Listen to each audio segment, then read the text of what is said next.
Welcome to today's KD Club podcast. I have got the gorgeous Tegan in with me today, and we're going to discuss all about how she started in fashion, how she got to where she is, what she's currently doing, and how many amazing projects she's managing at the moment. So, Tegan, thank you so much for joining me on the podcast. It's such a pleasure, honestly.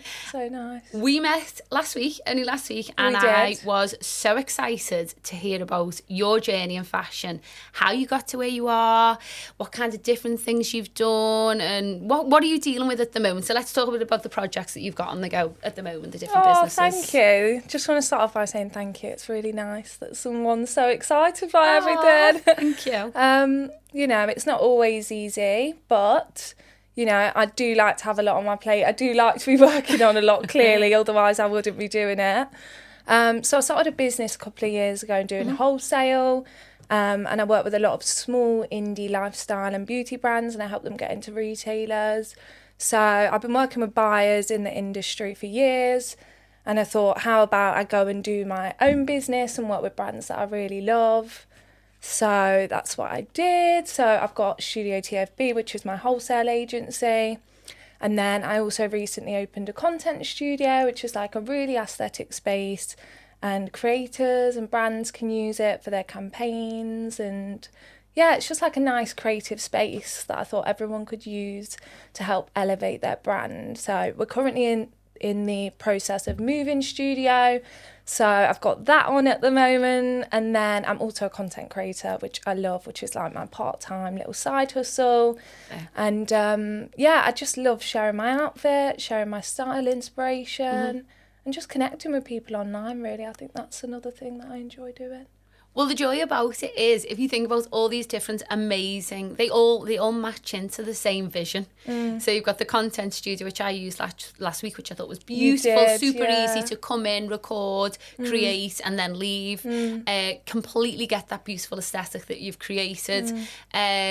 So if you think, how did you start? If we talk about the wholesale business and you working with indie brands, how did you start that? Did you used to be a buyer, a merchandiser? Did you go to university? Let's start at the very beginning. Okay, let's start at the beginning. So I started my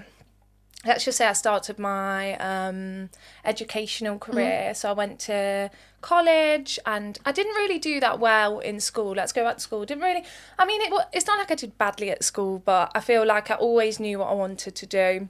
From how old? From when you were 6, were you drawing, creating, dressing up, fashion? I was, so I did dancing. I did a lot of dancing growing up. So I loved dressing up naturally. Yes, love it. Did a lot of competitions. So I was always wearing dresses, putting makeup on. I was always into fashion, even as a kid. I remember my mum used to say, she used to take me out, and I used to always have these little handbags that she'd buy me, and I'd always leave them somewhere. We'd be on the way back, and I'd go, Mum, I've lost my handbag. And she'd be like, oh, God, not another one. I love it. But yeah, I suppose when I started to go into school, I think I was more drawn to the creative curriculums in school. And that's where I probably concentrate a bit more. Whereas in like maths and English and science, I tended to be more of the disruptive child. No way. Not in a bad way, but I just wasn't listening or concentrating. Yeah. And I left school with not amazing GCSEs. I think I did like a B, a C, a D, an E. You know, I scraped it. But I not always, but I'll probably say from like secondary school, I knew that I wanted to do something to do with fashion or style or something creative, something that wasn't really generic. I didn't want to just go and be like, I don't know, like other people wanted to be, maybe like a lawyer or an electrician or something. Yeah. I always knew that I wanted to incorporate like style and do something a bit more aligned with me and my values. Yeah. So where are we? So I left school and I went and did a college ABC diploma. Oh, okay. And that was doing fashion retail. So that was like the business At 16, side. you could do that? Yeah, in Nottingham. Nottingham was really good, actually. There's a lot of really great fashion facilities in Nottingham, actually. And so I went and did this. Actually, this is, I'm going to have to go back now. Go for it. This is actually a really funny story. So my dad, my dad's quite traditional, you know. To him, he's like, right, go and do an English degree or something. So he actually forced me. I started this diploma, and he actually said to me, Tegan, I really think you're making a bad decision. I really want you to go and do some A-levels. And so he went and enrolled me onto doing Without A-levels. You knowing? No. Yeah, he was really like, he thought he was doing the best for me. Do you know what I mean? Yeah. So anyway, I started doing A-levels. I never went, you know, it just naturally, I was just not passionate about it. I didn't go. We had a few meetings with the tutors who Dad had made good friends with. They were all kind of ganging up on me. With them all. Oh no! And he was like, and they were just saying that, Tegan, you're not going to pass if you don't attend the classes. And I had a conversation with Dad, and I said, Dad, I don't want to do it. I think he didn't quite understand that you could make a career out of fashion. Yeah. Do you know what I mean? And I was like, Dad, you've just got to trust me. Like, I can't do this. So anyway, I left. And luckily, the college course still let me enroll on, even though it was a bit later. Amazing. They still let me go on. Yeah, so I started that. I absolutely thrived. I loved it. We did like... Did you just know that that's where you needed to be? I think just being around other like-minded people. I think with college you get a bit more freedom. You're treated a bit more like an adult. Absolutely. And I just loved it. You know, it was in town as well, so I'd go for coffees with my friends. Do you know what I mean? Like, I felt like I was in Gossip Girl. Didn't have to wear a uniform anyway. Exactly. So you wear your own clothes. Yeah. I absolutely loved it. And like I say, I just thrived there. I did really well. And then so this was a diploma? This was a diploma, I think. Is that a 2-year diploma, is it? It was a 1 year, but then you could go and do the second year as well. So I did 2 years overall, level 2 and level 3. And then I was really lucky because in the same college, they had something called a foundation degree in fashion design. Nice. And I was like, you know what, I get the buying side. So the retail course was a lot more about retail, visual merchandising. We did a bit about buying, putting collections together, doing assortments. It was such a great course. And honestly, I'm so thankful for that course because I do really feel like that course is what really just gave me my confidence, really. Absolutely. And then I went and did the foundation degree, which is amazing considering I'd only done 2 years at college, and I got to do this foundation degree. And that's when I started to learn more about the technical side of fashion, which to this day I still think is so relevant to what I do. And I think maybe like more of the commercial aspect that I'd learned on the retail course, I could put into more of the technical side. And you know, it was... when you say technical, so if you're obviously brand new to fashion, you think technical side things, you talking sewing, cutting, making the product. Exactly. So sewing, cutting, the whole design process as well up to that, which is probably what I enjoyed the most, the actual like cutting and all of that. I wasn't really that good at, and I think it's probably just because I knew I wasn't going to go into the design side of things. So to me, it was more about the design process, the aim of the collection, the customer demographic, the branding side of things, and all of that. So I did that for a year. Well, actually, no, that was 2 years. That was 2 years. And grown an awful lot throughout that as well. I think I just love the whole creative side of fashion and just the whole world of it. It's just so broad, isn't it? What great courses. Because throughout those courses you've touched on literally so many aspects that are involved in fashion, creating a brand. Exactly. Whether you want to work for a big company, you can take all of those skills over. Whether you want to start your own business, you can take those skills. Exactly. So whilst you were doing these courses, did you have a job which was related to fashion, or were you just fully focused on education at the time? Yeah, I always had little retail jobs. Yeah. So I was actually at Kurt Geiger at the time. Oh, nice. And I loved it there, So I worked at Kurt Geiger on the side. And it was just like a really nice mix of everything I wanted to do. Those years, like I say, you know, that I think they really just gave me my confidence, and I really enjoyed them. Yeah. And then for my final year, instead of I was going to go and do a BA degree, which would have been like 3 years. They actually had a BA top-up degree at the university that was in conjunction with my foundation degree. Okay. And it was international fashion business, and it was a 1-year top-up degree, and now I've got a BA degree and a foundation degree. So I think that's another thing as well. I think it's important to know that there are so many options out there in terms of education. You don't just need to go and do your A-levels, then go and do a 3-year BA degree. Like, you know, there's so many options out there, and I think it's just about doing your research, seeing what's around you, seeing what's local, connecting with people as well in the industry. Even if you're young, you know, connect with people like Kirsty, get advice, because there's so many resources and things out there that you don't really think about. I think in our generic upbringing in life and society, it is very much like A-levels, uni, work. It is. And fashion doesn't have to be like that. It doesn't. You're so lucky in terms of those. So you did 3 separate courses and you've pretty much covered everything there is to know. And the joy about doing different courses, you get to meet different people, I imagine, different teachers, different surroundings. So you're pushing yourself constantly and growing your own confidence, aren't you? Because you have to, you know, fit in different places. That's amazing. Exactly. So what age were you when you finished all this? Was that about 21? I must have been about 21, Yeah, I think I was 21. And this was all Nottingham at the time? That was all Nottingham. I stayed at home. You know, I wasn't really ready to leave home at that point. Quite like being around my friends still. Yeah. But it was nice because I would travel to London quite a lot as well. Okay. And, so what kind of things were you doing in London? Were you looking at shops, London, collections? Yeah, that's it. Doing a lot of research in London, going to a lot of art galleries. I think at that age, going somewhere like London when you've grown up in Nottingham is just like the world's your oyster, really, isn't it? Absolutely. I think after living there for 6 years now, I still love London. I appreciate it in the same way, but at that age, you're like, oh my God, London, that is where it all happens. Like off a film, you're in a movie, you step off the train. You do, don't you? So out of all of this amazing sort of education, obviously you would have produced so many different ideas, collections, products, photo shoots.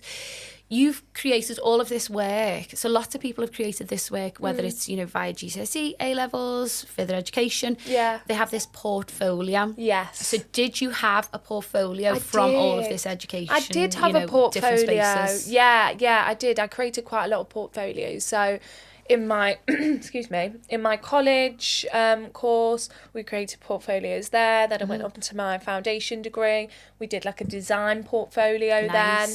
And then in my international fashion business degree, we came up with like we had a lot of projects, and I don't know how you'd explain them, but a lot of like concepts and business plans and things like that. Nice. Yeah, so we worked on a lot of sort of like business developments, rebrands. I probably say that was the most valuable, but I think that was the most valuable because I'd had all of the knowledge up until then, and then I could really apply it. I really understood the fashion industry as a whole in terms of the business side and the design side as well. So I came out with loads of experience, loads of life experience as well. I think you're right, I was just around so many different people. I had great tutors, I've got to admit, really great tutors who really believed in me. I think they all saw me as a bit disruptive, but they were like, she knows what she's doing. Do you know what I mean? It's a good place to be disruptive in fashion though, isn't it? Do you know what I mean? Yeah. I was really sort of confident leaving, but I also knew that, you know, that wasn't really the hard part, because getting the job in fashion is actually the hardest part. You know, I'd heard so many stories of people leaving university and not being able to find a job in fashion, having to go and work in, I don't know, Asda or something, and I just really didn't want that. I thought, you know, especially because I'd sacrificed so much, even with my dad. Not that I'd sacrificed so much. Obviously, after a year or so, he was actually really proud of me. He was like, you know what? I can't knock her. Like, she's actually really a good go, literally, And he even admits that now. He's like, I shouldn't have pushed you to try and do that. But, you know, I was just really determined to get a job. And I think I've just skipped something as well. So when I was actually in my final year of my foundation degree, which was the design degree, I met my boyfriend. And so his family are based in London, And lucky for me, I wanted to get some work experience. So Alex's sister, which is my boyfriend's sister, she was doing a lot of internships at the time. She's a year younger than me. And I was really inspired by that. She was like, she did an internship with Vivienne Westwood and Wow. some really cool magazines. Yeah. And I thought, gosh, I would love to get some experience. And Absolutely. I think that's when I started to realise as well, you can have all of the degree and everything in the world, but Yeah. work experience is the most important thing. But I also understood that, you know, if you're from Nottingham, you know, you can't necessarily afford to live in London No, on these absolutely unpaid internships, because a lot of them aren't paid, even though now I think they are starting to pay a bit. I think it's actually illegal to do an unpaid internship now. I did see one only yesterday, and it was like they were just going to pay the expenses. Yeah, well, there with you a go stylist, then. and that's just your lunch and your bus fare, isn't it? So it's really? still clearly not regulated. No. Yeah, obviously. But it is an people- absolute luxury to do an internship in London, It's unless you live in London such- and you've got, you know, the rent covered. Exactly. Or- And I think it is a luxury to live in London at that Agreed, kind of stage as yeah. well, because I think predominantly the fashion industry, you know, it is very much like middle class, upper class dominated, and it is because of that. It's because a lot of people from working class backgrounds can't afford to work unpaid, you know. Yeah. So lucky for me, Alex's family offered for me to stay with them throughout the Amazing, summer. yeah. So there was 2 summers where I did internships. I also worked in whistles. And that's what a lot of people have got to do. Yeah, So you've got to exactly. do a really demanding internship, I imagine, in Yes, London. They're not it going to, you know, is. it's not They're going to be not. easy breezy. Yeah. And then you're working either evenings in a bar or the full Exactly. weekends in retail Exactly. to make up to pay your rent. And That's exactly that's what the I was hard doing. part, isn't it? About Yeah. the reality of an internship in London. It's so true. And I think, Kirsty, you've hit the nail on the head there, because the actual reality, if I'm looking back now, they were some of the toughest times because I was exhausted. I actually remember calling in sick a few times on the Saturday because I was like, I just can't do this because, you know, the internships, they are incredible because you're actually starting to see what it's like to work in these fashion jobs that you've, you know, studied about. What kind of internships did you do? Where So did you work? I did a trend forecasting one to begin with, and believe it or not, I was sat doing spreadsheets. No. Yeah. See, this is it. This is the This reality. is the reality. Isn't it? It's not sitting doing mood boards and pulling pictures out of Exactly. magazines. Not no. until you're like No. up there. No way. So I did that, and then I also worked at a PR agency. That was actually a really fun one. Yeah. That was a lot of send outs to stylists and things. Yeah. Taking editors' coffees and things, and then I actually got to go to a few of the Fashion Week shows as well. Oh, nice. I went to a Sheesh. I was on the door, so I actually met one of my really good friends there, and we always laugh because she'd been doing the internship a month longer than me, and she worked really hard. Like she was always like the lead one, bossing everyone They're around. at the beginning, they're at the end of the day. Yeah, exactly. Absolutely. You know, I was like, you know what I mean? I thought I can just get away with like being nice to people kind of thing. And so Fashion Week came up, and she said she really wanted to go and do the Fashion Week and like stand on the door and let people in and stuff. And she said Tegan waltzed in. She'd only been here a week, and they put her on the door because she's tall, and they put me in the stock room doing the send outs. Glorious, because she's tall. Oh God! No. And even to this day, Oh she my like gosh. grills me about that. I love but that. that was such a good internship. I bet you it was. and I that's really think- being on the forefront. That's really that's That's a it. real part, isn't Yeah. it? Meeting people, being part of the show, the buzz, Exactly. the excitement of it. Yeah, That must so be so much fun. exciting. I would love so that. exciting. And is that then, super long days? Are you there like really especially long Fashion days? Week? Yeah, really long days. Like you will start at 7 and you won't finish till 9 some nights. And then I worked for Lulu Guinness as well. That was a product development / design internship. Nice. What kinds of things did you do there? I did there. So that was a lot of actually reviewing costs and things. So a lot of like that kind of side, liaising with the factories and things. And So just to briefly, just to roll back, so so the job title was for the internship? What did you say it was? Product development? Product development and design. So product development and design. So if I looked at that, if I was a young person or a student or, you know, a degree student, whatever, I thought, that sounds amazing. I'm going to be drawing bags. Yeah. Or, you know, I'm going to be looking at colours and finishes. I think that's so a really what was the reality thing. of it? Yeah, I think just really manage your expectations in an internship. I think, you know, you're working around people who, you know, have a lot to do, and you're basically their support system, and don't see that as a negative thing. Like, your time will come where you can showcase those skills, and I think any opportunity you do get, like, showcase what you know, showcase your knowledge, give them confidence that they can give you more work and they can trust you with things. But more so, I think it's just about I've lost my train of thought. I think manage your expectations. Manage your expectations. That is so true. But just be proactive as well, and just, you know, it's not always going to be sunshine and rainbows in whatever job you do. Sitting there with watercolours and paintbrushes. Exactly, it's not. No. I think be a pleasure to be around and support people, and, you know, even if you have to go across another side of the city to go and collect a sample from, I don't know, someone, and you're thinking, oh God, I don't want to do that, and it's raining outside. Like, put a smile on your face and just kind of like get the most out of everything there. What I also found was, you know, there was all different departments as well. So there was a wholesale department. Yeah. And at the time, you know, I felt like I'd had enough experience, and I started to think, what's the other side of buying? Because I always wanted to be a buyer. Did you? Okay. And then the reality... You know, I started to apply for these jobs and things, and I started to look into it a bit more. And I think through my internships and things, I actually realised that I think I'm quite a big character. Like, I'm quite confident. Yeah. I actually think the sales side could be really good for me. But there's not really a lot out there in terms of the wholesale side of things, is there? Like, you know, when I say to people, what do you do?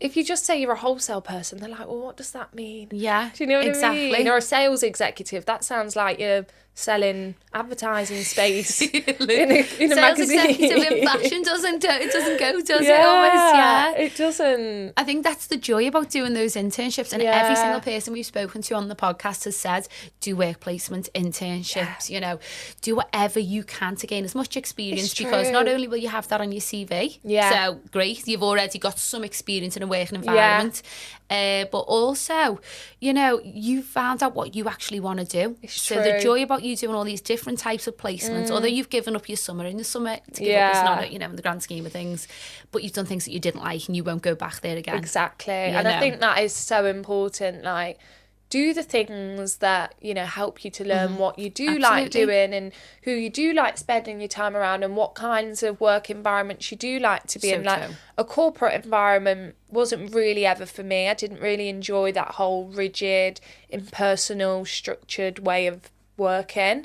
I preferred a lot smaller businesses, homegrown businesses where, you know, it was more of a family kind of environment. But, you know, I know people who love a corporate environment, so I think just try and get as much experience as you can. And, you know, I know there's a lot more opportunities out there now, and I think with social media you can message people on Instagram, like, be proactive, even if they don't reply to you, like, don't take no for an answer. Just, people are often busy, just do it again. Exactly. You know, don't take it personally. Email again. That's it. You know, it's so true. And I think if you have that attitude and that spirit, you'll just do well regardless, you know, if you don't take things personally. And, you know, I think Liverpool, there's so many businesses and designers and entrepreneurs around here now. There are so many opportunities, whereas years ago I don't think there probably were as many.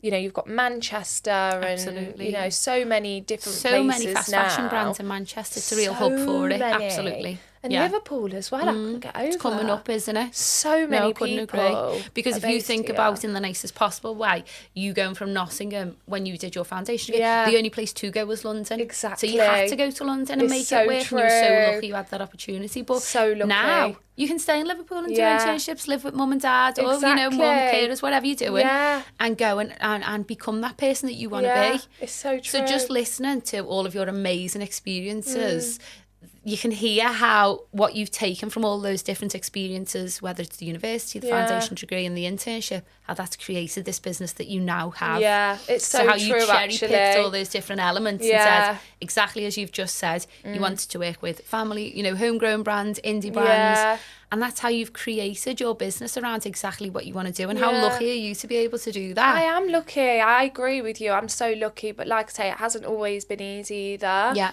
And I think, social media and things can make it look so easy for people. But absolutely. I think what it all came down to is, I did always want to work for myself. I've always been quite... Did you? That was always the dream, was to have your own business. I've always been quite a free spirit, I would say. You know what I mean? I've struggled to, be in maybe conformative environments and things.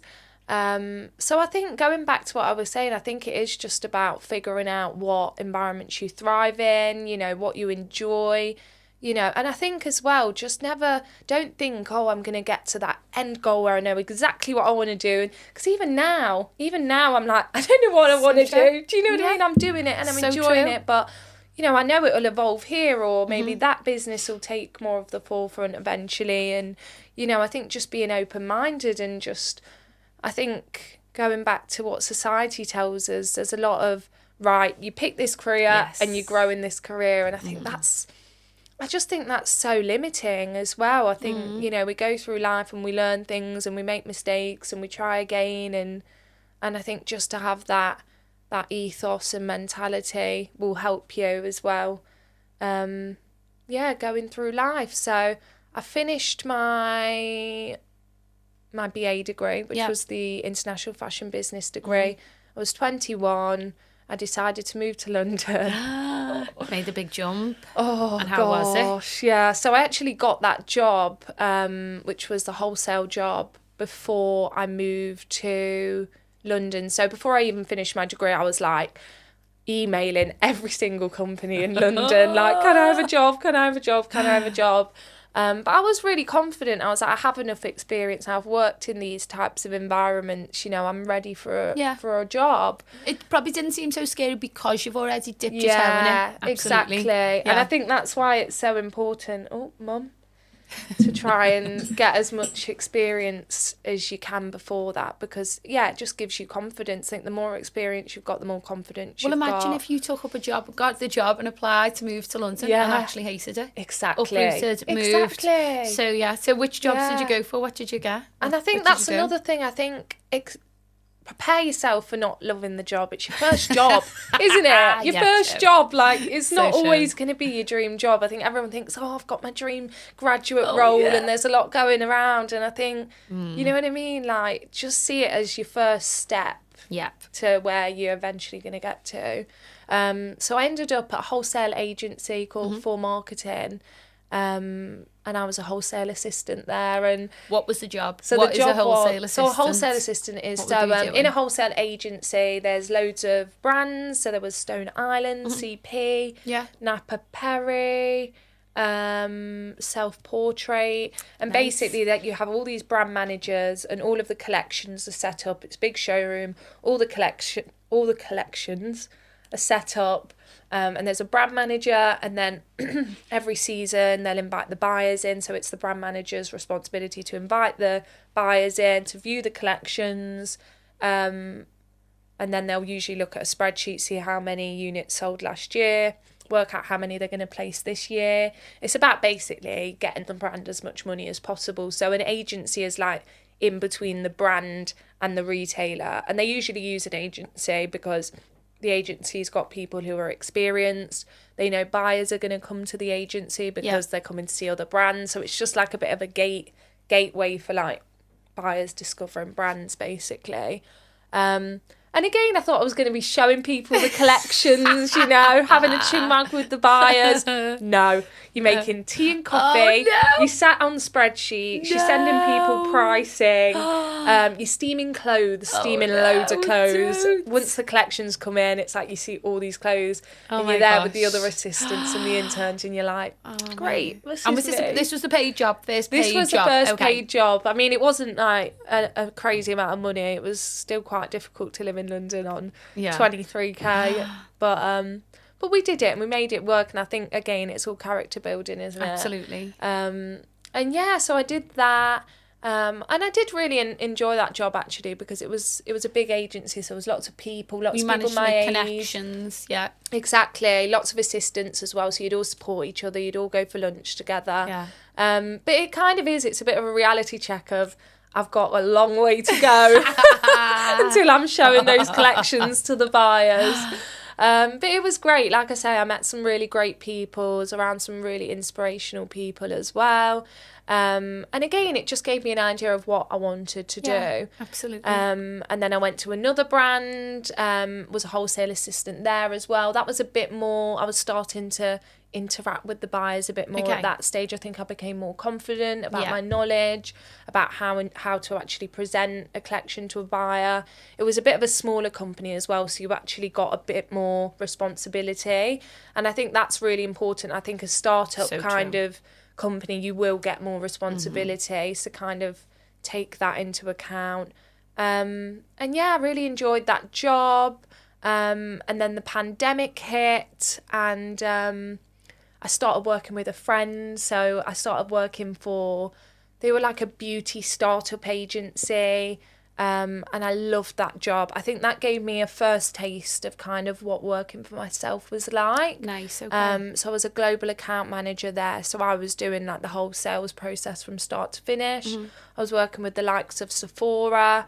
And I think in the pandemic as well, obviously fashion was, it was quite a vulnerable industry at the time. It just made me realise that actually it would be good to get experience in something else that's a bit more, I don't know, recession proof maybe. Is anything recession proof? I don't think it is. But anyway, so I thought, you know what, I'll try beauty, and with beauty you don't have collections, so it's not it's not like, right, April we need to start getting ready for this, and then do you know what I mean? Seasonal, so I thought, I'll give beauty a go, and you know, it was just a great job because it connected me with so many amazing retailers. We worked with loads of really cool brands. It gave me an idea of what brands are actually going to do well in the market, where the white space is. Like, it just gave me this whole, you watch the market in a different way now, and it's always changing, but you know, my job is to approach brands that I think there's a space for.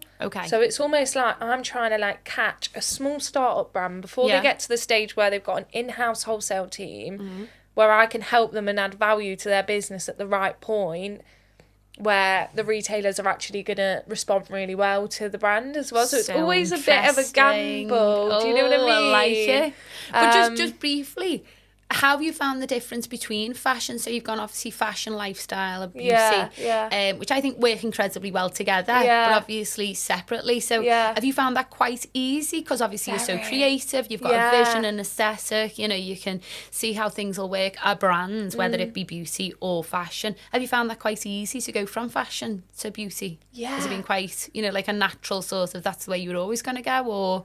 I don't know, Obviously it happened because of the pandemic. You might not have ended up where you are now if you hadn't had that. Yeah, I don't think I would have, you know. Interesting. I think I would have stayed in fashion. Would you? Yeah, but then again, I think everything happens for a reason, I totally agree. Doesn't it? Yeah, I totally agree. But I think, my skills at that point were so transferable. Yeah, absolutely. And I think actually beauty is a lot easier than fashion. I wouldn't say easier because nothing's easy. I don't like that word, easier. But, you know, when you're talking about a collection of products, it's a lot easier to present a collection of products or a brand to someone than a whole collection. Absolutely. And, do you know what I mean? It's a lot more technical, I'd say, fashion, which is great because I've still got that. But yeah, so I ended up working with that agency for a couple of years, and then I just felt like I was ready. I was like, you know what, I can do this. Yeah. I'd already started content creation as well, so I'd always enjoyed posting on Instagram and things, and my friends are leaving sales, let's get a nice photo, do you know what I mean? And then so naturally evolved again. It's just something that's come from it. So exactly. Do you use some of your brands that you represent and some of the lifestyle beauty fashion brands in your own content? Yeah. Okay. So I used, and I think that's another thing as well, I think I connect with a lot of brands through Instagram as well. I think when I'm posting, or I'll approach them, like I see it very much as like a little networking hub anyway. And I think, use Instagram and social media to your advantage, and don't be afraid to approach people because it's so important. And don't take it personally when people don't reply. Don't feel ashamed of following up with people. yeah, I think Instagram has really helped me to grow my business because it's allowed me to connect with brands and in a completely different way. Absolutely. And present my work to them and things. So yeah, so I started doing that, and here we are. I think it's been about a year and a half now. No way. And I love it. Like I say, I get to work with really cool brands. It's not always easy. The market's not always in your favour. But yeah, I think it's just having resilience in whatever you do. I think will just give you so much because, quite frankly, whatever you do, you're not going to get to the finish line straight away, are you? It's not all going to be smooth sailing. It's not. I mean, that's the joy. If you really look at everything you've done and everything you've got going on at the minute, at the core root of it, you're an entrepreneur, you're a business owner, and having a business, whether it's fashion, bakery, yoga, whatever it is, there will be ups and downs, and exactly as you've just said, it's building the resilience. So how do you build the resilience? If you're a young person now and you're thinking, I want to apply for university, I didn't get into university or the college, it's all about building that resilience. So I mean, I've built a certain level of resilience just by doing things, and you sound the same way. Some things will be a huge success, some things will be a failure, and by keeping going and trying again and again and again, that's how you build the resilience. It is. That is for so me personally. True. I couldn't agree with you more. Don't know if you've got any tips. So obviously it's GCSE time, A-level time. People have been coming out and thinking, oh, I didn't get the results that I wanted. Yeah. You said you didn't. You didn't find it that enjoyable in school, but it's carrying on going. It's trying the English course that your dad wanted you to do that didn't work. It's getting into the fashion course that you did want to do. It's all of these things, all of these life experiences that we go through now. It is. That builds that level of confidence, resilience. And I think if you're a risk taker anyway, you will naturally become more resilient because you'll experience things, more difficulties, I suppose. If you're someone who plays it safe, which is fine if you are, I think you're not gonna be exposed to as many ups and downs, maybe, are you? But then again, I think if you play it safe, and then inevitably you are gonna come across something that's difficult, and then you're not gonna necessarily be prepared for it. So absolutely, I think resilience just comes from experience, and I think if you just need to always have in the back of your mind, nothing is a failure, like everything is a lesson. And I think just trust your intuition. Try not to listen to, I don't know how to say this, but try not to feed off people's fear-mongering as well. I think just as a society, we're around people do that. Very cautious now, you know what absolutely, I mean? And I think just don't listen to that, because whatever happens, you'll survive. Well, your amazing experience of all these different things that you've done, exactly, as amazing as it sounds, and you go, wow, she's had what a career. Obviously you'll have had times where you found it really incredibly difficult, like you didn't want to go into work that day, exactly, but then you went in and all of this has shaped you who you are now, obviously as a business owner. Definitely. It's incredible. What an incredible story. And I think it's really relatable. You know what I mean? I found it really easy to say, exactly what you mean. And it's really relevant to now. Young people choosing courses, choosing something that they want to do. And it's going to change. And as your courses change, your educational period changed. It went from one course to another. That's okay. It is. That's probably and I think great. That's another thing. I think when you are getting your results now and you're starting to pick your next move, excuse me, just see it as your next stepping stone. Don't think, 100%. This is going to be my whole life and whatever I do now is just going to be everything I do for the rest of my life. Just see it as a stepping stone. See it as something you're interested in. See it as a chance to connect with people and spark a passion that might be there. And just don't take it too seriously, I think, is probably 100%. Like young people now, they're all these little opportunities, and it's what you do with those opportunities. It's such an amazing time to be a young person. It is, to live at home and to dot about and do different courses, whether they're an online course, whether it's college, university. You're so right, what Kirsty. An amazing opportunity these young people have. And I think, like I say, use social media to your advantage. Absolutely. Try not to compare yourself to people on social media as well, because that's another thing we all do. And social media is not always the biggest reality, but take inspiration from it, definitely, but don't take it as like, you know, Bible kind of thing. But super. Yeah. I loved it, Tegan. Honestly, so many amazing takeaways that you can get from your own personal story. And if anyone wants to come and work with me or just come and speak to me, get any experience. Oh, that's so kind. Just get in touch with Kirsty and she'll put you in touch with me. So I'm more than happy to sort of let you into what I'm doing, even if it's for a few weeks or a couple of months, and just get a bit of experience. But the content studio's closed at the moment, so we're moving to an exciting new location.